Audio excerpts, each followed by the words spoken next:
Good afternoon, everyone, and thank you for coming out to the official USS Nantucket Crest Unveiling. My name is Bob Gerosa, and I'm the Commissioning Committee Chairman for the USS Nantucket. Would you all please rise for the presentation of the colors and the playing of the national anthem?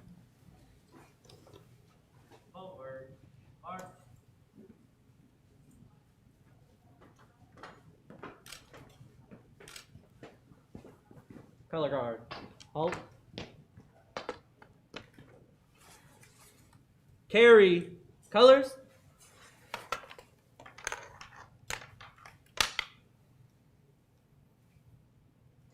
Mark time. March. Forward. March.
Order. Mark. Right. Take. Forward. March.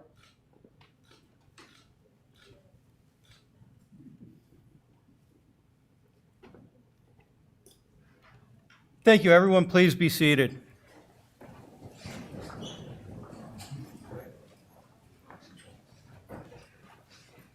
Once again, my name is Bob Gerosa, and on behalf of the USS Nantucket Commissioning Committee, the U.S. Navy, and Mrs. Spencer, thank you all for coming out today for what is going to be, I think, the start of many great events to come over the next couple of years until we commission the USS Nantucket.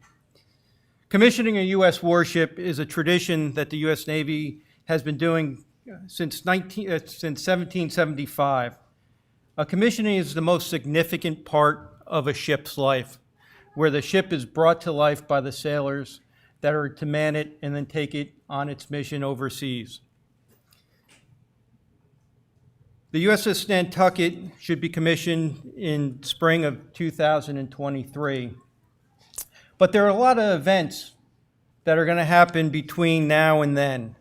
And this is the first to tie the U.S. Navy and its namesake, the island, and most importantly, the islanders, to that ship.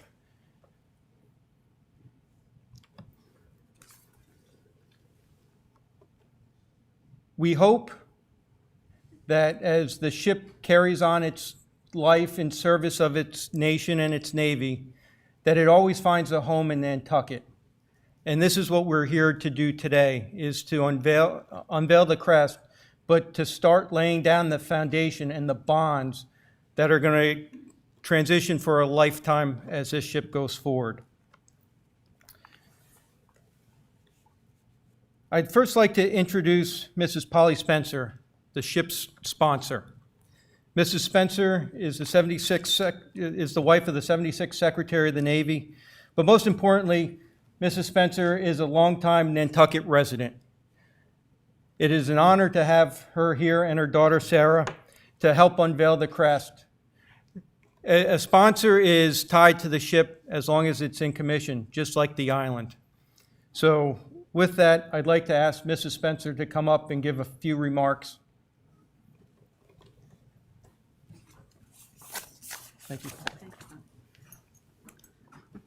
This is not my strong point, but thank you all and be patient with me.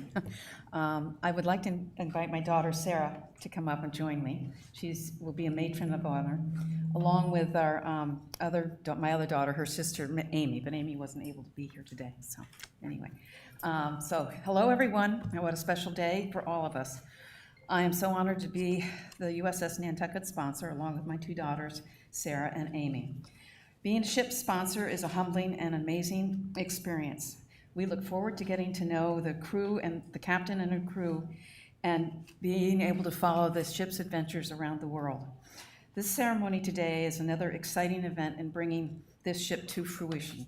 The crest is beautiful. I'm sure, I haven't quite seen it yet, but I know it's going to be beautiful and full of great meaning and significance, a true beauty, and thank you to all who designed her.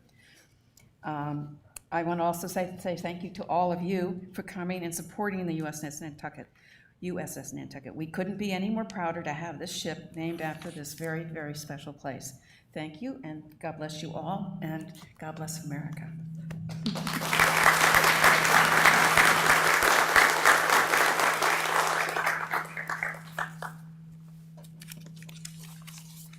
Thank you, Mrs. Spencer. It's now my privilege to ask the future commanding officer of the USS Nantucket, the plank-owning commanding officer, Commander Kari Yakubisin. Sorry, I think I got it close. Kari was commissioned in 2005 from NROTC at Vanderbilt University. She's a nuclear-trained surface warfare officer serving in various positions throughout her career. She's currently serving as the XO of the USS Milwaukee, a sister ship of the USS Nantucket. Kari, would you please come up and help Mrs. Spencer and her daughter Sarah unveil the official crest?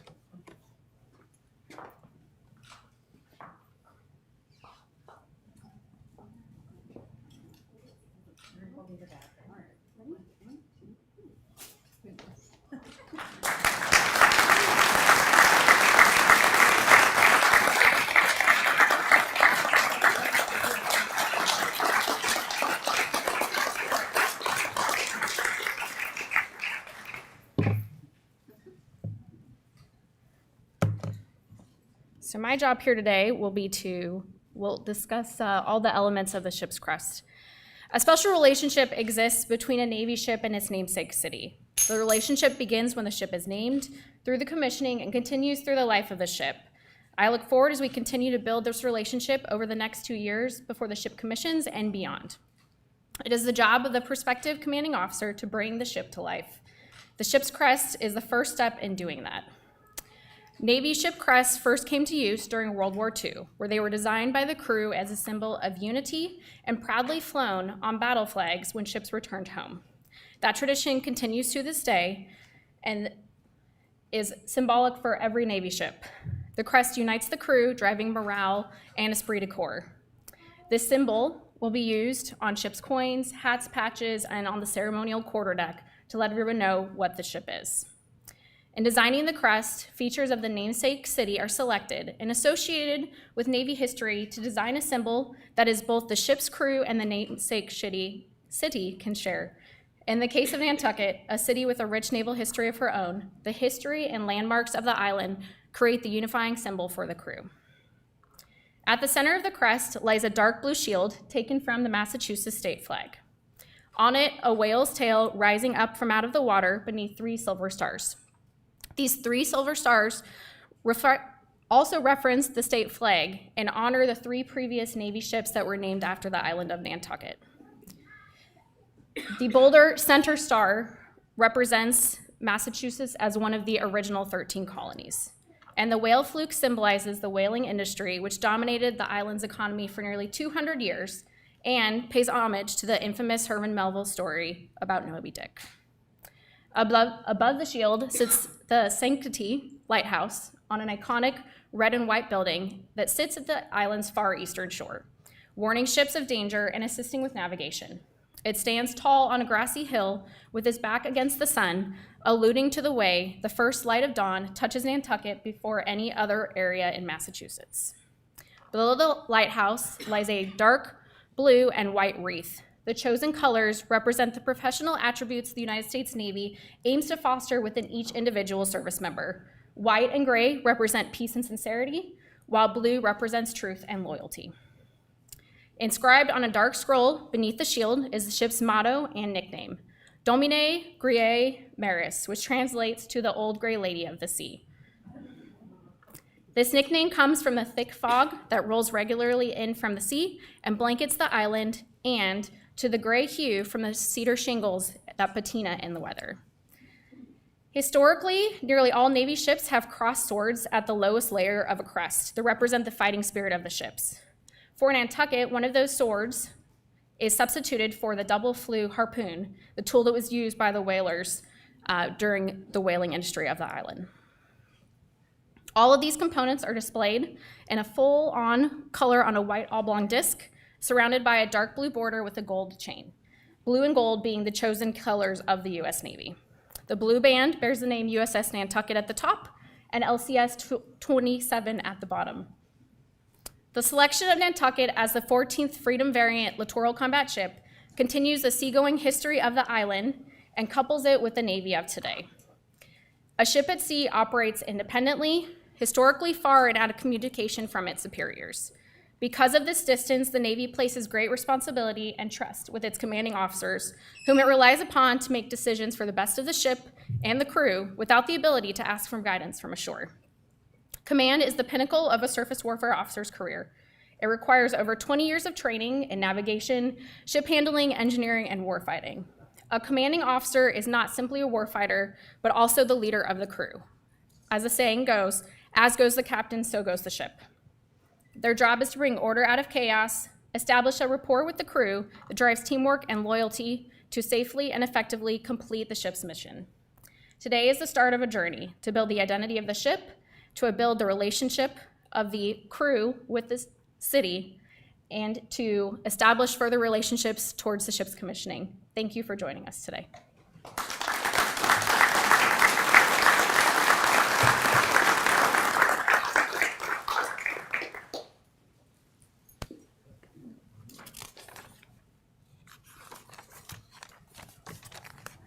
Thank you, Kari. It's now my pleasure to introduce Captain David Miller, Commander of Littoral Combat Ship Squadron 2. Commander Miller is also a surface warfare officer, serving in multiple roles at sea and ashore. He commanded the USS Reuben James and is currently in charge of LCS Squadron 2, responsible for 8 littoral combat ships.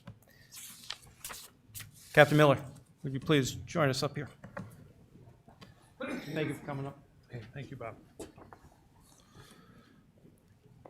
Thank you, and also thank you for all the effort that's put towards organizing the ceremony to present this crest to the amazing community of Nantucket. I'd like to start by recognizing a few people in attendance.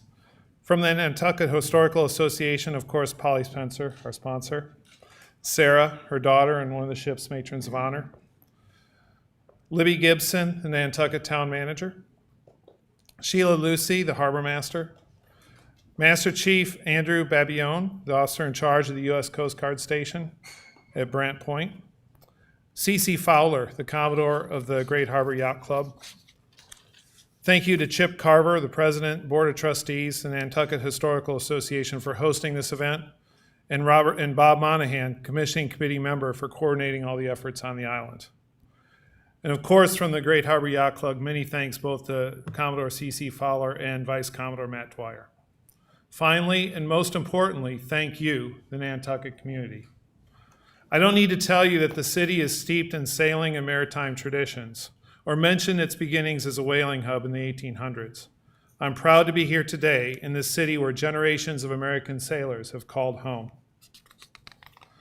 Being here today, showing your support and your pride in your ship, means so much to the young officers and sailors who will serve aboard the future USS Nantucket. They will carry that pride with them as they embark on their maiden deployment, some of them perhaps heading out to sea for their first time. They will carry that pride with them across the ocean, through storming seas, on missions, into foreign shores, and if called upon to do so, they will carry it into battle. But neither you, nor I, nor the future USS Nantucket sailors are the first to stand here, where we stand, nor the first to sail, to support, or to fight on a ship bearing the name Nantucket. This day is the next chapter in a 150-year-old legacy, a legacy in history that has helped shape our nation into what it is today. You've heard Commodore Commander Yakubisin unveil the meaning and symbolism of the ship's crest. Now please allow me a few minutes to share with you the proud history of the 3 ships who previously bore the name Nantucket. This legacy was born at a time when our nation was most divided, the Civil War. When we hear the name Civil War, it often conjures to mind horse-mounted, saber-wielding officers and fields of blue and gray bayonet charges.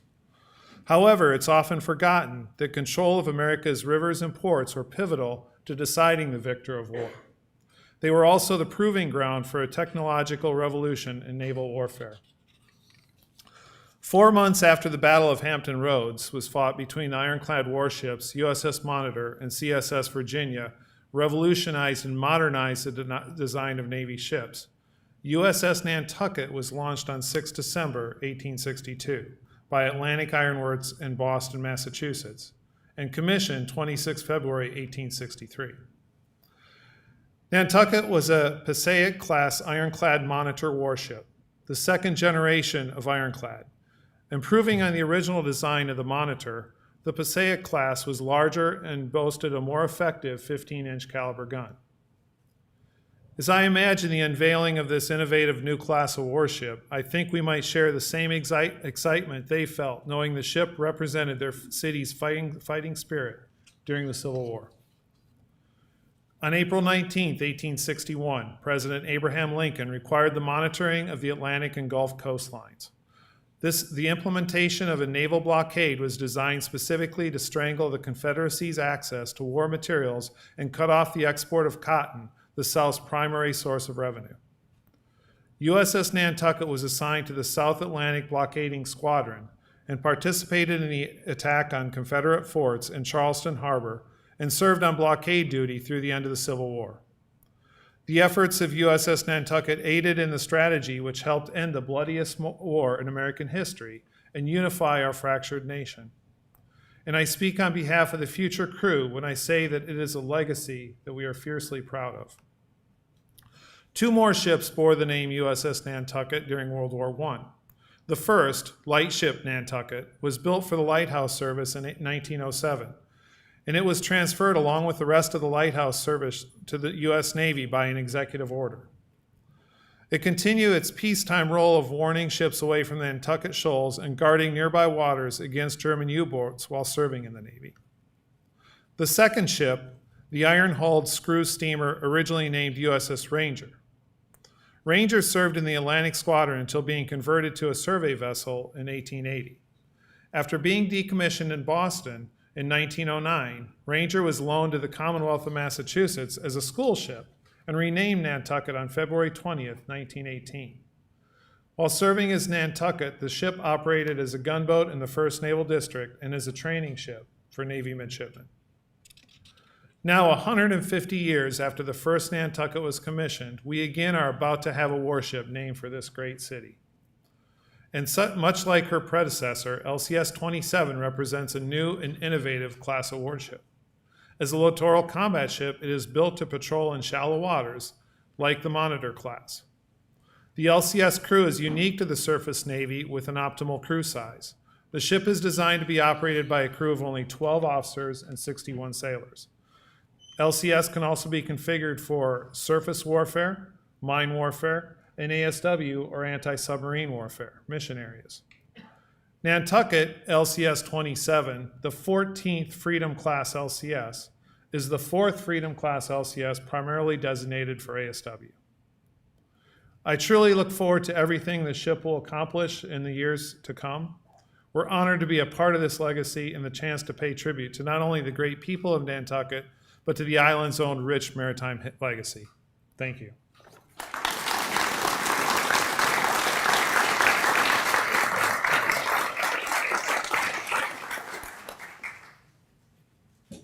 Thank you, sir, for your remarks. It's now my pleasure to introduce Nantucket resident Bob Monahan. Bob is a member of the Commissioning Committee and is going to be our point person on the island. So without further ado, Bob.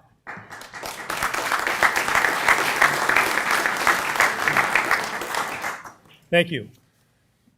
As a member of the USS Nantucket Commissioning Committee and the only individual of the committee residing on the island, it became very apparent to me and the rest of the committee who reside in the Boston area that we needed to have an organization on Nantucket, to be the USS Nantucket Island sponsor, to facilitate the connection of the island to the Commissioning Committee and the U.S. Navy, particularly the ship and its crew. As a member of the Great Harbor Yacht Club and recognizing the club's commitment to the island, I reached out on behalf of the committee to see if Great Harbor would undertake the responsibility as serving as the USS Nantucket Island sponsor. Commodore C.C. Fowler and the board unanimously agreed to serve in that capacity. The club's mission is to act as a facilitating conduit between the island government and other organizations and individuals, with an anticipated commissioning in Boston in late spring or early summer of 2023. It is anticipated that over the next several years, there will be numerous opportunities for the officers, their crew, to connect to and visit Nantucket, interacting with organizations, residents, and especially the island's veteran community. Potential thoughts are that the ship's culinary specialists to work side by side with island chefs, ship's corpsmen to work with medical staff at Nantucket Cottage Hospital, forums with officers at local organizations, as well as Nantucket schools, and crew-related activity with the community. We are hopeful to have a port visit in Nantucket anchoring outside the harbor prior to or after the commissioning, and hopefully both, Commander, with tours of the ships once commissioning takes place. It is the hope of the committee that Great Harbor Yacht Club will continue to foster the relationship with the ship, officers, and crew for the life of the USS Nantucket's service in the Navy.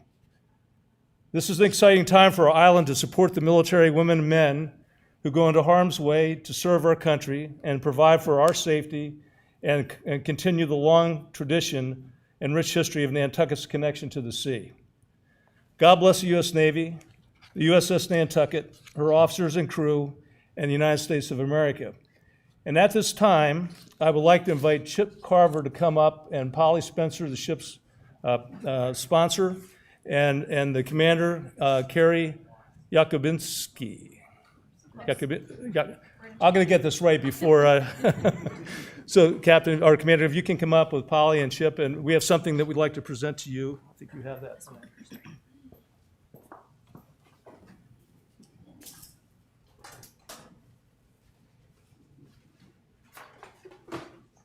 So, and then we'll present that, and then we have one other item.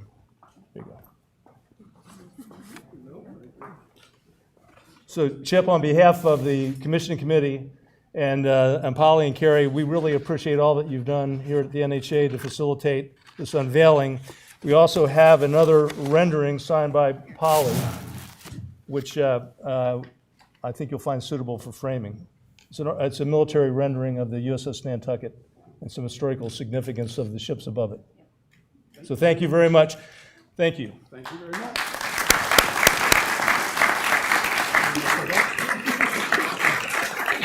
So ladies and gentlemen, if you would stand for the Navy hymn, and at the conclusion of the hymn, that concludes our ceremony, and thank you so much for attending today.